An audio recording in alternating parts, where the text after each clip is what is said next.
নমস্কার বন্ধুরা, welcome to Babli রান্নাবান্না। চলে এসেছি আজকে আবারও একটা রেসিপির সাথে। আজকে আমি বানাবো পটলের একটা রেসিপি। খেতে ভীষণই সুন্দর লাগে, গরম গরম ভাতের সাথে তো দারুণ লাগে। তো রেসিপিটা এবার শুরু করা যাক। সবার প্রথমে এখানে নিয়ে নিয়েছি পেঁয়াজ আর কাঁচা লঙ্কা। এখানে বড় সাইজের একটা পেঁয়াজ নিয়েছি আর বেশ কয়েকটা কাঁচা লঙ্কা নিয়েছি, আর নিয়েছি এখানে পোস্ত।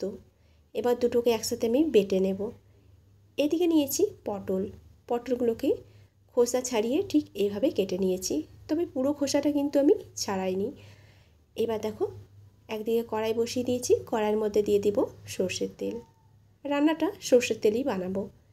তেলটাকে দিয়ে তেলটা আমি ভালো করে একটু গরম করে নেব। তেলটা যখন গরম হয়ে যাবে তখন এর মধ্যে দিয়ে দেব কেটে রাখা পটল। আর আজকে আমি পটলগুলো কেটে রান্না করছি, তোমরা চাইলে গোটা পটলও রান্না করতে পারো এইভাবে। এখন পটলগুলোকে দিয়ে একটু তেলের মধ্যে নাড়াচাড়া করে নেব। আর এভাবে পটলগুলো দুফালি করে ভেজে রান্না করলেও খেতে ভীষণই সুন্দর লাগে, আর এর ভিতরে তেল মশলাটা ভালো মতো যায়। এখন দেখো, কিছুক্ষণ নাড়াচাড়া আমি করে নিলাম। এরপর এর মধ্যে দিয়ে দেব হলুদের গুঁড়ো আর দেব পরিমাণ মতো নুন আর হলুদের গুঁড়ো দিয়ে পটলটাকে আবারও আমি ভালো করে ভেজে নিচ্ছি। পটলটা ভাজতে ভাজতেই নরম হয়ে যাবে, তাই রান্নাটা কিন্তু খুব তাড়াতাড়ি হয়ে যায়। দেখো, কিছুক্ষণ আমি এইভাবে তেলের মধ্যে ভাজলাম। পটলে যখন হালকা একটা রং চলে আসবে তখন আমি পটলটাকে নামিয়ে রেখে দেবো। এর থেকে বেশি আর ভাজবো না। এই যে পটলগুলোকে আমি নামিয়ে রেখে দিয়েছি। অন্যদিকে পটল ভাজা তেলের মধ্যে দিয়ে দিচ্ছি ফোড়নের জন্য হাফ চামচের মতো কালো জিরে। ফোড়নটা একটু ভেজে নেব, তারপরে এর মধ্যে দিয়ে দিচ্ছি নুন দিয়ে ভালো করে আমি এভাবে নাড়াচাড়া করে নেব। এখন এর মধ্যে দিয়ে দেব পেঁয়াজ। এখানে বড় সাইজের একটা পেঁয়াজ নিয়েছি, পেঁয়াজগুলোকে একটু কুচি করে নিয়েছি। তোমরা চাইলে এই রান্নাটা নিরামিষভাবেও করতে পারো, সেক্ষেত্রে এখানে পেঁয়াজটা না দিয়ে এমনি পোস্তটা ভেজেও রান্না করা যাবে। পেঁয়াজটা দেওয়ার পরে হালকা করে আমি পেঁয়াজটাকে একটু ভেজে নেব। পেঁয়াজ যখন হালকা একটু ভাজা হয়ে যাবে তখন নাড়াচাড়া করে এর মধ্যে দিয়ে দিচ্ছি লঙ্কার গুঁড়ো। এখানে আমি কালারের জন্য একটু কাশ্মীরি লঙ্কার গুঁড়ো ব্যবহার করেছি। লঙ্কার গুঁড়ো তেলের মধ্যে ভালো করে এভাবে আমি নাড়াচাড়া করে মিশিয়ে নিচ্ছি। যেহেতু আমি ঝালের জন্য কাঁচা লঙ্কাটা দিয়েছি, তাই এখানে আমি লাল লঙ্কার গুঁড়োটা আর দিলাম না।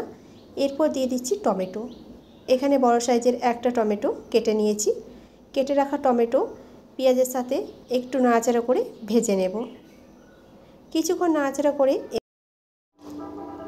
টমেটোটাও যখন হালকা একটু ভাজা ভাজা হয়ে আসবে তখন আমি এভাবে খুন্তি দিয়ে একটু নাড়াচাড়া করে টমেটো একটু গলিয়ে নেব। তারপরে এর মধ্যে দেব পোস্ত বাটা। পোস্ত, পেঁয়াজ আর কাঁচা লঙ্কা একসাথে যে আমি বেটে রেখেছিলাম, এরপর দিয়ে দেব বাটি ধোয়া অল্প জল।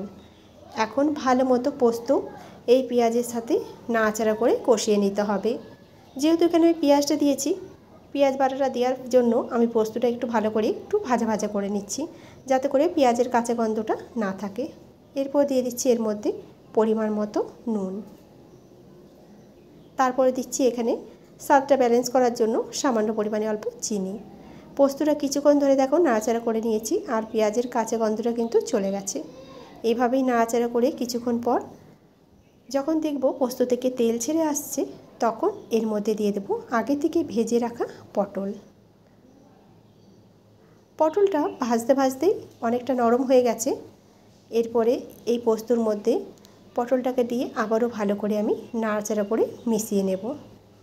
এরকমভাবে পটল পোস্ত রান্না করে দেখবে, গরম ভাতের সাথে খেতে কিন্তু ভীষণই সুন্দর লাগে। আর পটল নানাভাবে খাওয়া যেতেই পারে। এবার দেখো, দিয়ে দিলাম সামান্য পরিমাণে একটু জল।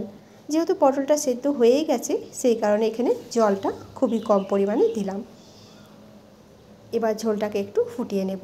কিছুক্ষণ আমি ঢাকা দিয়ে এভাবেই রেখে দেব। কিছুক্ষণ পর ঢাকনাটাকে খুলে নিলাম। এখনও পোস্তর থেকে অনেকটাই জল আছে। আমি এই রান্নাটা একটু শুকনো শুকনো করব, তাই এখানে যে যতটুকু জল আছে পুরো জলটাকে আমি শুকিয়ে নেব। কিছুক্ষণ আবারও আমি ঢাকা দিয়ে রান্নাটাকে হতে দেব। কিছুক্ষণ পর দেখো, ঢাকনাটাকে খুলে নিলাম। এখন পোস্তর যে জলটা একেবারে শুকিয়ে গেছে, আর পোস্তর থেকে তেল ছেড়ে এসছে। এখন ভালো করে নাড়াচাড়া করে মিশিয়ে নিচ্ছি। নামাবার আগে দিয়ে দিলাম কয়েকটা গোটা কাঁচা লঙ্কা, এতে করে ভাত দিয়ে মেখে খেতে ভীষণই সুন্দর লাগে। এবার আমি দিয়ে দিচ্ছি কাঁচা সর্ষের তেল। ঠিক নামাবার আগে তেল আর কাঁচা লঙ্কাটা দিয়ে কিছুক্ষণের জন্য আমি ঢাকা দিয়ে এভাবেই রেখে দেবো গ্যাসটা বন্ধ করে।